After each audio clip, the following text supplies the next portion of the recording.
Captain Vijayakanth அவர்களினுடைய மகன் சண்முகபாண்டியன் அவர்கள் நடித்த படைத்தலைவன் திரைப்படம் மே 23 அன்று வெளியாக இருந்தது. ஆனால் போதுமான தியேட்டர் கிடைக்காததுனால இந்த படத்தினுடைய ரிலீஸ் தேதி ஒத்திவைக்கப்பட்டிருக்கின்ற தகவல் வெளியாகியிருக்குது. இது குறிப்பாக என்ன செய்திகள் வெளியாகியிருக்கு அப்படின்னு பார்க்கும் பொழுது, மே 23ஆம் தேதி வெளியாக இருந்த நிலையில் திரையீடு ஒதுக்கீடு சிக்கல்கள் ஏற்பட இப்படி ஒரு நிகழ்வு நடந்திருக்கான். ஒரு காலத்தில் விஜயகாந்த் படங்கள் வெளியாகும் போது ஒரு வாரத்திற்கு முன்பே முன்பதிவுகள் தொடங்கி ஹவுஸ்ஃபுல் ஆகிடும்.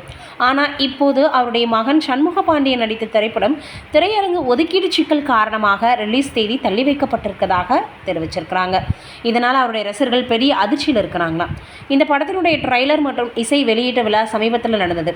அதில் ஏஆர் முருகதாஸ் அவர்கள் கலந்து கொண்டு வளர்ந்து வாருங்க ரமணா 2 செய்வோம் அப்படின்னு சொல்லியிருந்தார். ஆனால் படைத்தலைவன் படத்திற்கு ஏற்பட்ட இந்த சிக்கல் பரபரப்பையும் கவலையும் ஏற்படுத்தியிருக்கு. நீங்கள் என்ன நினைக்கிறீங்கன்னு கமெண்ட்டில் சொல்லுங்கள்.